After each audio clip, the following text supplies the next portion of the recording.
Now, when we speak about the united opposition in the Republic of Kenya, the name of Fred Matiangi does not miss on the headlines every day. But yesterday, Matiang made some sentiments that have really made us to go back on the drawing board to review the future of Matiang in the united opposition and if he really has any chance at the ballot in the come the year 2027. Now, why am I saying this? Matiang yesterday was interviewed by TV47, and some sentiments that the man made have brought us to a point of thinking otherwise. Now, the former Interior Cabinet Secretary Fred Matiangi explained his plans for the country ahead of the 2027 general election. Matiangi disclosed when he will unveil his preferred political party for the upcoming polls. He further reacted to the claims that former President Uhuru Kenyatta was bankrolling his presidential campaigns. Now, this is very clear, and allow me to go down in history and look at it in a very divergent aspect. The politics that are being played out in the Republic of Kenya right now are politics that when you yourself sit down and try to understand, you find yourself in dilemma. Because tell me why the Jubilee party in the year 2024 unveiled Matiangi as their preferred presidential candidate. And there is another party, the Gusii dominated party called UPA, also unveiled Matiangi as their preferred presidential candidate. Now, Jubilee took a step further under the leadership of the current Secretary General of the party, Jeremiah Kioni. They branded vehicles and lorries with Matiangi's pictures, Matiangi for president come the year 2027. The amount of resources that Jubilee as a party under the reign of President Uhuru Muigai Kenyatta has put on Matiangi to ensure that Matiangi sees he has a political future under Jubilee as its preferred presidential candidate come the year 2027 is something that we cannot assume. And now Matiangi sits on an interview and denies any political affiliations to Jubilee party, denies any political affiliation to any party in the Republic of Kenya. And this is why yesterday I told you that Uhuru Muigai Kenyatta and the Jubilee party have started changing and even reconsidering their opinions of having Matiangi as their preferred presidential candidate.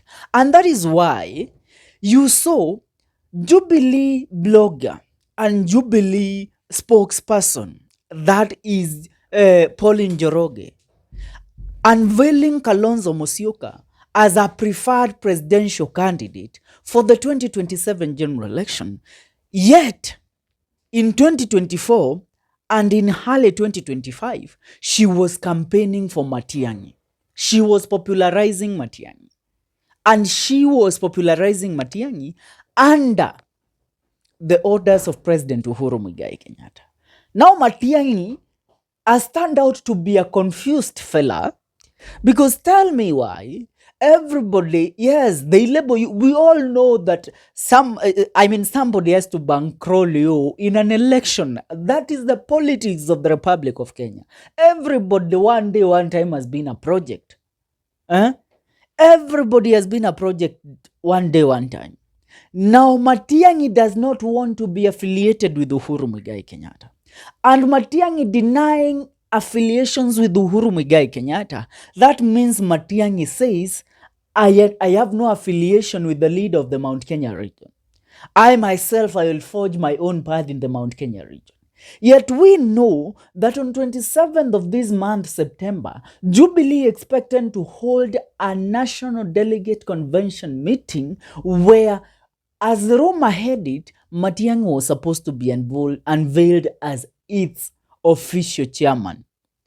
Now, why should Matiangi sit on the sidelines that declare that he has no affiliation with Uhuru Muigai Kenyatta and he has no affiliation with the Jubilee party. Yet the party has been campaigning for him even before Matiangi himself declared his bid for presidency. Now, this is one thing that also we can all come together now and decide. Yes, Matiangi also has some sense in his decision. Why am I saying that he has some sense in making the decision that he is making? Because Matiangi, looking at the Jubilee party right now, Jubilee party has been infested by moles. There are people, and William Ruto's projects, moles, people planted by William Ruto within the Jubilee party, pretending to be spokespersons of the Jubilee party. Former MPs, current MPs, even former governors are there and in the Jubilee party working for William Ruto. So Matiangi is in fear that if he affiliates himself with Jubilee, he will be labeled a project of William Ruto completely and he cannot lose that tag. We have seen what recently happened with Gathoni wa Mushomba. The meeting she held with Kimani Ichung'wah blew her cover out. We came to know that Gathoni was a project of William Ruto. We know people like Ngujiri Wambogo, the former the former Nyeri township member of parliament, Wambogo Ngunjiri, is one of the top leaders of the Jubilee party. Yet we know Wambogo Ngunjiri is currently a project of William Ruto in the Mount Kenya region. We know of people like the former Bahati MP. We know of people like Gathoni wa Mushomba. There are rumors that Jeremiah Kioni is under the payroll of the state. And that is why Matiangi sits down and tells us, you know what? I am not going to declare affiliation to any party. I am not going to say whether I am for Jubilee or whether I am for what? Whether I am for UPA. No. When the time comes for me to unveil the party that I will front myself with, it will be loud and clear. But let me tell you, let me ask you a question. The resources Jubilee has pumped into ensuring and campaigning for Matiangi, because I remember in early 2025, Jeremiah Kioni was having a countrywide tour selling the gospel of Matiangi as its preferred presidential candidate. Now, Matiangi tells Uhuru Muigai Kenyatta, I don't want you even to mention my name or to affiliate my name with you because I will lose the respect that the people had for me. But one thing we know, if Uhuru Muigai Kenyatta was supposed to endorse Matiangi as its preferred presidential candidate and crack a deal between Matiangi and Rigathi Gachagua, the Mount Kenya region will go as a bloc in the 2027 general election. And if it does so, there is a very high chance that the opposition will have a win. But if Matiangi goes separate way, then Uhuru Muigai Kenyatta starts to campaign or uses his resource to fund the Gachagua and Kalonzo team, then Matiangi loses it. But at the end of the day, the two have a track record that speaks for itself. It's upon us to decide, or it's upon the united opposition to come up with the most favorable candidate for the 2027 general election. Because reading from what Matiangi said, I want to be loud and clear in this. I want you to listen. During the interview on TV47 on Wednesday, Matiangi disclosed that currently it does not belong to any political party. The former CS admitted that senior members of the Jubilee party want him to be their presidential candidate in the coming election. Jeremiah Kioni has been dismissing Gachagua's one-term slogan, saying it has made William Ruto comfortable. Now, I want to be loud and clear in this, quoting him. The discussion have been ongoing and I have been discussing them with various people. The SG of the Jubilee party expressed his interest and views that according to members of the Jubilee party, they would think that I should be their presidential candidate. I know that in the long run, I would be a candidate for a political party. But in my current political life, I'm engaged in conversations and discussions with a number of political players with a view to create a framework for going into national contestations through the framework of a coalition. But very soon, I'm going to make public my decision on that matter.